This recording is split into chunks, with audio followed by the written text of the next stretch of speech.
ನಮಸ್ಕಾರ ರೀ ಎಲ್ಲರಿಗೂ. ಇವತ್ತು ಉತ್ತರ ಕರ್ನಾಟಕದ ಸ್ಪೆಷಲ್ ಚಕ್ಕೋಲಿನ ಯಾವ ರೀತಿ ಮಾಡೋದು ಅಂತ ತೋರಿಸ್ಕೊಡ್ತೀನಿ ಬರ್ರಿ. ಚಕ್ಕೋಲಿ ಮಾಡೋದಕ್ಕೆ ಮೊದಲಿಗೆ ಒಂದು ಮಿಕ್ಸಿಂಗ್ ಬೌಲ್ಗೆ ನಾನು 1 ಕಪ್ ಆಗುವಷ್ಟು ಗೋಧಿ ಹಿಟ್ಟು ತೊಗೊಳಕತ್ತೀನಿ ನೋಡಿರಿ. ಇದಕ್ಕೆ ಮೈದಾ ಹಿಟ್ಟು ಯೂಸ್ ಮಾಡಬೇಡ್ರಿ, ಗೋಧಿ ಹಿಟ್ಟನ್ನು ಯೂಸ್ ಮಾಡಿರಿ. ಆದಷ್ಟು ಮನೇಲಿರೋ ಗೋಧಿ ಹಿಟ್ಟಾದರೆ ತುಂಬಾ ಚೆನ್ನಾಗಿರ್ತೈತಿ. ಆಮೇಲೆ ಇದಕ್ಕೆ ಸ್ವಲ್ಪ ನೀರು ಹಾಕ್ಕೊಂಡು ನಾನು ಹಿಟ್ಟನ್ನು ಚೆನ್ನಾಗಿ ನಾದ್ಕೊಳಕತ್ತೀನಿ ನೋಡಿರಿ. ಈ ರೀತಿ ಚೆಂದಾಗ ಹಿಟ್ಟನ್ನು ನಾದ್ಕೋಬೇಕ್ರಿ. ಸ್ವಲ್ಪ ಹಾಕೋರಿ ನೀರು. ಇವಾಗ ತೆಳುವಾಗಿ ಅಥವಾ ಗಟ್ಟಿಯಾಗಿ ನಾದ್ಕೊಳ್ಳೋಕೆ ಹೋಗಬೇಡ್ರಿ. ತುಂಬಾ ಸಾಫ್ಟ್ ಆಗಿರುವಂತಹ ಗಟ್ಟಿಯಾಗಿ ಪೂರಿಗೆ ನಾದ್ಕೋತೀವಲ್ರಿ, ಆ ಥರ ನಾದ್ಕೊಳ್ಳೋದಕ್ಕೆ ಹೋಗಬೇಡಿ. ಹಾಗೆಯೇ ಚಪಾತಿಗೆ ಮೃದುವಾಗಿ ನಾದ್ಕೋತೀವಲ್ಲ, ಆ ಥರನೂ ನಾದ್ಕೋಬೇಡ್ರಿ. ಒಂದು ಮೀಡಿಯಮ್ ಹದದಲ್ಲಿ ಇದನ್ನು ನಾದ್ಕೋರಿ. ಇದನ್ನು ನಾದ್ಕೊಂಡಿದ್ದಾದ ನಂತರ ಇದ್ರ ಮೇಲ್ಗಡೆ ನಾನು ಸ್ವಲ್ಪನ ತುಪ್ಪನ ಸವರಿ ಮೇಲ್ಗಡೆ ಹಚ್ಚಿ ಇಡ್ತಾಯಿದ್ದೀನಿ ನೋಡಿರಿ. ಈ ಥರ ಸ್ಪ್ರೆಡ್ ಮಾಡಿಕೊಂಡು ಇದಕ್ಕೆ ಎಲ್ಲದಕ್ಕೂ ಹಚ್ಕೊಂಡು ಒಂದು ಸ್ವಲ್ಪ ಮಿದ್ದಿ ಆಮೇಲೆ ನಾನು ಒಂದು ಮುಚ್ಚಳನ ಮುಚ್ಚಿ ಒಂದು 5 ನಿಮಿಷ ಇದನ್ನು ನೆನೆಯೋದಕ್ಕೆ ಇಡ್ತಾಯಿನಿ ರೀ. ಇವಾಗ ನಾನು ಒಂದು ಪಾತ್ರೆಗೆ ಗ್ಯಾಸನ್ನು ಆನ್ ಮಾಡಿಕೊಂಡು ಒಂದು ಪಾತ್ರೆಗೆ ನಾನು ಯಾವ ಕಪ್ಪಿಲ್ಲಿ ನಾನು ಗೋಧಿ ಹಿಟ್ಟು ತೊಗೊಂಡಿದ್ದು ನೋಡಿರಿ, ಅದೇ ಕಪ್ಪಿಲ್ಲೇ 3 ಕಪ್ ಆಗುವಷ್ಟು ನಾನು ನೀರನ್ನು ಹಾಕ್ಕೊಳಕತ್ತೀನಿ ನೋಡಿರಿ.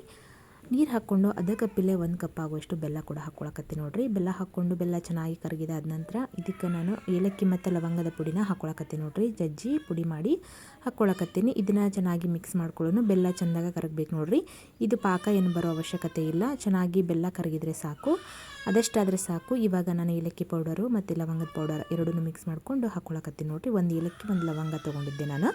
ಇವಾಗ ನೋಡ್ತಾ ಇದ್ದೀರಲ್ಲ, ನಾನು ಮೊದಲಿಗೆ ಹಿಟ್ಟನ್ನು ನಾದ್ಕೊಂಡು ಇಟ್ಕೊಂಡಿದ್ದೆ. ಅದು ಚೆನ್ನಾಗಿ ಒಂದು 5 ರಿಂದ 10 ನಿಮಿಷ ನೆನೆಸಿ ಇಟ್ಕೊಂಡಿದ್ದೆ.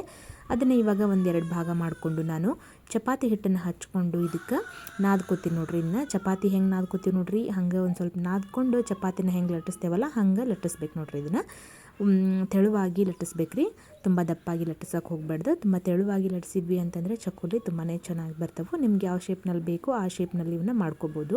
ಇವಾಗ ನೋಡ್ತಾ ಇದ್ರಲ್ಲ, ನಾನು ಸ್ವಲ್ಪ ಎರಡೂ ಬದಿಗೆ ಹಿಟ್ಟನ್ನು ಹಚ್ಕೊಂಡು, ಗೋಧಿ ಹಿಟ್ಟನ್ನು ಹಚ್ಕೊಂಡು ಅಂದರೆ ಒಣ ಹಿಟ್ಟು ಹಚ್ಕೊಂಡು ಇವಾಗ ನಾನು ಇದನ್ನು ಯಾವ ಶೇಪಲ್ಲಿ ರೌಂಡಾಗಿ ನಾನು ಈ ಚಪಾತಿನ ಲಟ್ಟಿಸ್ಕೊತೀನಿ ನೋಡಿರಿ. ಈ ರೀತಿ ಲಟ್ಟಿಸ್ಕೊಂಡು ಸ್ವಲ್ಪ ಮಧ್ಯದಲ್ಲಿ ಹಿಟ್ಟು ಹಚ್ಕೋತಾ ಇದ್ವಿ ಅಂತಂದರೆ ಚಕ್ಕೋಲಿ ಒಂದಕ್ಕೊಂದು ಅಂಟ್ಕೊಳ್ಳೋದಿಲ್ಲ. ಅದಕ್ಕೋಸ್ಕರ ಹಿಟ್ಟನ್ನು ಹಚ್ಕೋಬೇಕ್ರಿ. ಹಾಗೆಯೇ ಚಪಾತಿ ಮಾಡೋದಕ್ಕೆ ಹೋಗಬೇಡ್ರಿ. ಮೊದಲಿಗೆ ಈ ಥರ ಮಾಡಿಕೊಂಡು ಆಮೇಲೆ ಇದಕ್ಕೆ ಹಿಟ್ಟನ್ನು ಕೂಡ ಹಚ್ಕೋಬೋದು, ಅಥವಾ ಚಪಾತಿ ಮಾಡುವಾಗಲೇ ಸ್ವಲ್ಪ ಹಿಟ್ಟು ಹಚ್ಕೊಂಡ್ವಿ ಅಂತಂದರೆ ಈಸಿ ಆಗುತ್ತೆ. ಚಕ್ಕೋಲಿ ಒಂದಕ್ಕೊಂದು ಅಂಟ್ಕೊಳ್ಳೋದಿಲ್ಲ, ಅದಕ್ಕೋಸ್ಕರ. ಇವಾಗ ನೋಡ್ತಾ ಇದ್ರಲ್ಲ, ಈ ರೀತಿ ಮಾಡ್ಕೊಂಡಿದ್ದಾದ ನಂತರ ನಾನು ಇದನ್ನು ಒಂದು ಚಾಕುವಿನ ಸಹಾಯದಿಂದ ಇದನ್ನು ಕಟ್ ಮಾಡ್ಕೋತೀನಿ ನೋಡಿರಿ. ನಿಮ್ಗೆ ಯಾವ ಶೇಪಲ್ಲಿ ಬೇಕು ನೋಡಿರಿ ಆ ಶೇಪಲ್ಲಿ ಆದಷ್ಟು ಸ್ಕ್ವೇರ್ ಶೇಪ್ನಲ್ಲಿ ಕಟ್ ಮಾಡ್ಕೊರಿ. ತುಂಬ ಚೆನ್ನಾಗಿ ಬರ್ತೈತಿ ಚಕ್ಕೋಲಿ. ಚಕ್ಕೋಲಿಗೆ ಇದೇ ಶೇಪು ಅಂತ ಏನಿರಂಗಿಲ್ಲ, ಬಟ್ ಇದು ದಿಢೀರಾಗಿ ಮಾಡುವಂಥ ಸ್ವೀಟ್ ಅಲ್ರಿ. ನಿಮ್ಗೆ ಹೆಂಗೆ ಬೇಕು ನೋಡಿರಿ ನೀವು ಹಂಗೆ ಮಾಡ್ಕೋಬೋದು. ಮನೆಗೆ ಯಾರಾದರೂ ಗೆಸ್ಟ್ ಬಂದಾಗ ಈ ರೀತಿಯಾಗಿ ಮಾಡಿಕೊಟ್ರಿ ಅಂತಂದರೆ ತುಂಬಾ ಟೇಸ್ಟಿಯಾಗಿರುತ್ತೆ. ಹಾಗೆ ಟೇಸ್ಟ್ ಈಸಿಯಾಗಿ ಮಾಡ್ಕೋಬೋದು, ನಾವು ದಿಢೀರಾಗಿ ಮಾಡ್ಕೋಬೋದು. ಕೇವಲ 1-2 ಇಂಗ್ರೀಡಿಯೆಂಟ್ಸ್ ಮನೆಯಲ್ಲಿರುವಂತಹ ಪದಾರ್ಥಗಳನ್ನ ಬಳಸ್ಕೊಂಡು ನಾವು ಮಾಡ್ಕೋಬೋದಂತ ಈ ಚಕ್ಕೋಲಿನ ಮಕ್ಕಳು ದೊಡ್ಡವರು ಎಲ್ಲರೂ ಇಷ್ಟಪಟ್ಕೊಂಡು ತಿಂತಾರೆ ನೋಡಿರಿ. ಇದು ಉತ್ತರ ಕರ್ನಾಟಕದ ಸ್ಪೆಷಲ್ ನೋಡಿರಿ. ಇದನ್ನು ನಾನು ಕಟ್ ಮಾಡಿಕೊಂಡು ಒಂದು ತಟ್ಟೆಗೆ ಎತ್ತಿ ಇಟ್ಕೋತಾ ಇದ್ದೀನಿ. ಮೊದಲಿಗೆ ನಾವು ಬೆಲ್ಲನ ಕರಗೋದಕ್ಕೆ ಇಟ್ಟಿದ್ವಲ್ರಿ, ಅದನ್ನು ಲೋ ಫ್ಲೇಮಲ್ಲಿ ಇಟ್ಟಿದ್ದೀವಿ.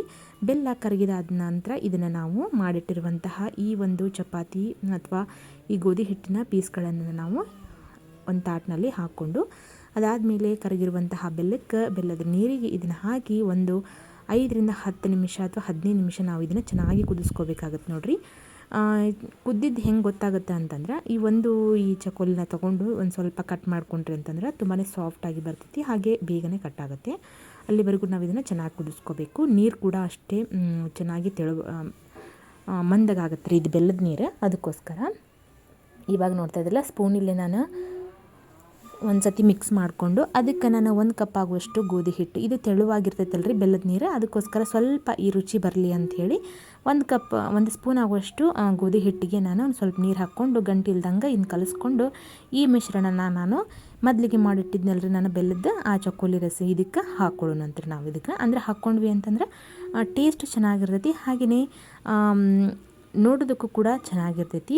ಇದು ತೆಳುವಾಗಿ ಬರೋಂಗಿಲ್ಲ, ಬೆಲ್ಲದ ನೀರು ಥರ ಆಗಿ ಬರೋಂಗಿಲ್ಲ ರೀ. ಅದಕ್ಕೋಸ್ಕರ ಇದಕ್ಕೆ ನಾನು ಮೇಲ್ಗಡೆ ಈ ಥರ ಗೋಧಿ ಹಿಟ್ಟು ಕಲಸಿದ ನೀರನ್ನು ಹಾಕ್ಕೊಳಕತ್ತೀನಿ ನೋಡಿರಿ. ಈ ರೀತಿ ಹಾಕ್ಕೊಂಡು 1 ನಿಮಿಷ ಬಿಟ್ಟು ಇದನ್ನು ಮಿಕ್ಸ್ ಮಾಡ್ಕೊಂಬಿಡೋಣ್ರಿ ಸ್ಪೂನಿಲ್ಲೇ. ಯಾವುದೇ ಗಂಟು ಆಗಂಗಿಲ್ಲ, ತುಂಬಾ ಟೇಸ್ಟಿಯಾಗಿ ಬರ್ತೈತೆ ನೋಡಿರಿ ಇದು. ಈ ರೀತಿ ಚೆನ್ನಾಗಿ ಕುದಿದ ನಂತರ ಒಂದು 2 ನಿಮಿಷ ಮುಚ್ಚಿ ಇದನ್ನು ಸರ್ವ್ ಮಾಡ್ಕೊಳ್ಳೋಣ್ರಿ. ಇವಾಗ ಸರ್ವ್ ಮಾಡೋದಕ್ಕೆ ಸರ್ವಿಂಗ್ ಬೌಲ್ನ ತೊಗೊಂಡು ಇದನ್ನು ಒಂದಿಷ್ಟು ಹಾಕ್ಕೊಂಡು ತೋರಿಸ್ತಾ ಇದ್ದೀನಿ. ಇದ್ರ ಜೊತೆಗೆ ನೀವು ಡ್ರೈ ಫ್ರೂಟ್ಸನ್ನ ಹಾಕ್ಕೋಬೋದು, ಮೇಲ್ಗಡೆ ಒಣ ಕೊಬ್ಬರಿ ಕೂಡ ಹಾಕ್ಕೋಬೋದು. ಇದಕ್ಕೆ ನಾನು ಏನೂ ಹಾಕಿಲ್ಲ, ಹಾಗೆ ಮಾಡಿ ತೋರಿಸ್ತಾ ಇದ್ದೀನಿ. ಸ್ವಲ್ಪ 1 ಟೇಬಲ್ ಸ್ಪೂನ್ ಆಗುವಷ್ಟು ತುಪ್ಪ ಮಾತ್ರ ಹಾಕ್ಕೊಂಡಿದ್ದೀನಿ. ನೀವು ಕೂಡ ತುಪ್ಪ ಬೇಕು ಅಂತಂದರೆ ಹಾಕೋರಿ, ಇಲ್ಲ ಅಂತಂದರೆ ಸ್ಕಿಪ್ ಮಾಡ್ಕೋರಿ. ಡ್ರೈ ಫ್ರೂಟ್ಸ್ ಇದ್ದರೆ ಅದನ್ನು ಕೂಡ ನೀವು ತುಪ್ಪದಲ್ಲಿ ಹುರಿದು ಅದನ್ನು ಕೂಡ ಹಾಕ್ಕೋಬೋದು. ತುಂಬಾ ಚೆನ್ನಾಗಿರ್ತೈತಿ. ಡಿಫ್ರೆಂಟ್ ಆಗಿರುವಂಥ ಈ ಒಂದು ರೆಸಿಪಿನ ನಿಮ್ಗೆ ಏನಾದರೂ ಇಷ್ಟ ಆಯಿತು ಅಂತಂದರೆ ಈ ವಿಡಿಯೋ ಒಂದು ಲೈಕ್ ಕೊಡಿರಿ. ಮತ್ತೊಂದು ಹೊಸ ರೆಸಿಪಿಯೊಂದಿಗೆ ನಾನು ನಿಮ್ಮನ್ನ ಭೇಟಿ ಹಾಕೇನ್ರಿ. ಈ ರೆಸಿಪಿನ ಫ್ರೆಂಡ್ಸ್ ಆ್ಯಂಡ್ ಫ್ಯಾಮಿಲಿಗೂ ಕೂಡ ಶೇರ್ ಮಾಡಿರಿ. ಯಾರಾದರೂ ಹೊಸಬರಾಗಿದ್ದರೆ ನನ್ನ ಚಾನಲ್ನ ಸಬ್ಸ್ಕ್ರೈಬ್ ಮಾಡ್ಕೊಳ್ಳಿ. ಮತ್ತೊಂದು ಹೊಸ ರೆಸಿಪಿಯೊಂದಿಗೆ ಇರ್ತೀನಿ.